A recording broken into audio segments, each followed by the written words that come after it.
Olá pessoal, hoje eu vou comentar sobre um procedimento que nós fazemos muito aqui na clínica e foi um dos grandes avanços da medicina reprodutiva nos últimos anos, que é o diagnóstico genético pré-implantação.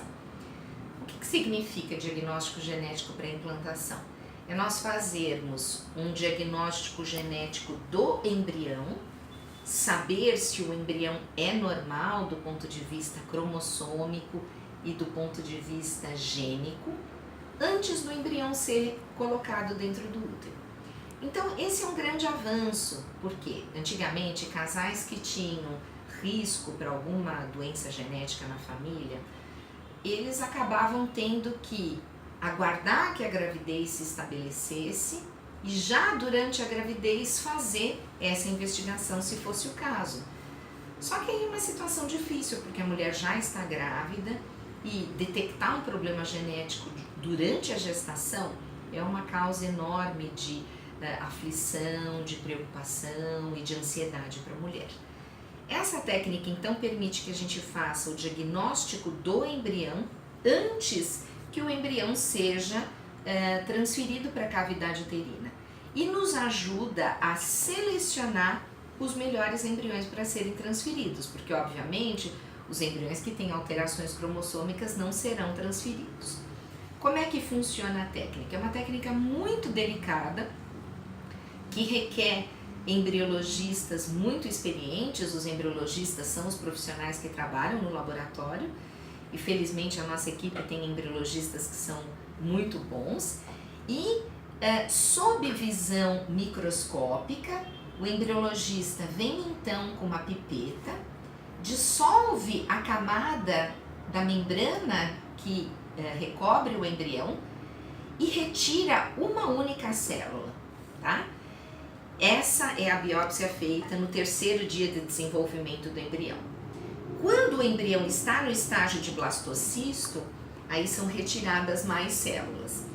Esse vídeo aqui está mostrando a biópsia do embrião no 3º dia, mas o embrião no estágio de blastocisto, que tem mais células, permite que a gente retire mais células e, portanto, o diagnóstico é um diagnóstico mais preciso, porque a quantidade de células retiradas é maior.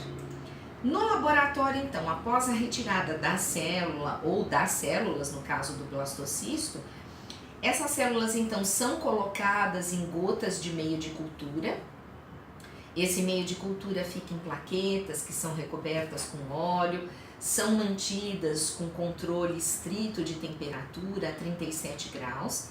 E aí tem todo um processo no laboratório de lavagem da célula, de preparação da célula, que vai ser posteriormente enviada para o laboratório de genética.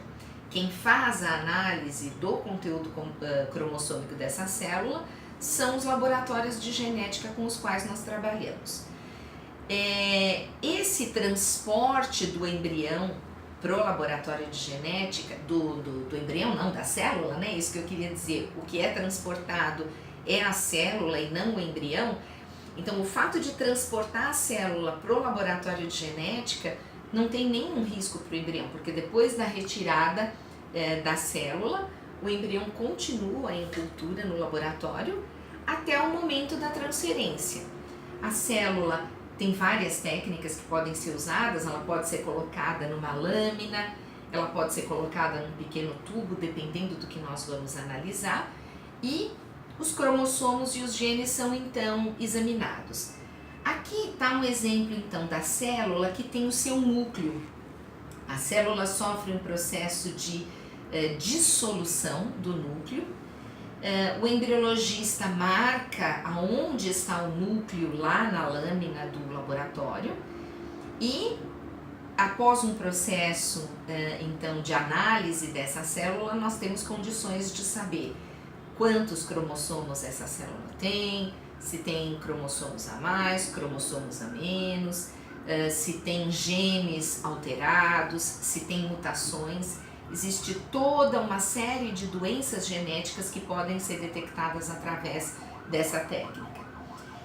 Esse slide mostra uma técnica que é um pouco mais antiga, que se chama FISH, imunofluorescência, e que cora os cromossomos com diferentes cores. Então nós temos condições de saber, por exemplo, se tem 2 cromossomos 18, um cromossomo X, um Y. Esse é um exemplo de um embrião normal do sexo masculino.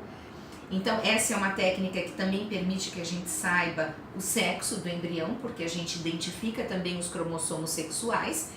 E vamos então identificar se os 23 pares de cromossomos estão normais só em pares, se não tem nenhum cromossomo faltando, nenhum cromossomo a mais. Aqui, por exemplo, tem 2 cromossomos X, é um embrião do sexo feminino, e 2 cromossomos 18, é um embrião normal para esses cromossomos analisados, tá? Aqui, um cromossomo 21, nós temos o par, o cromossomo 13, temos o par, isso é normal também.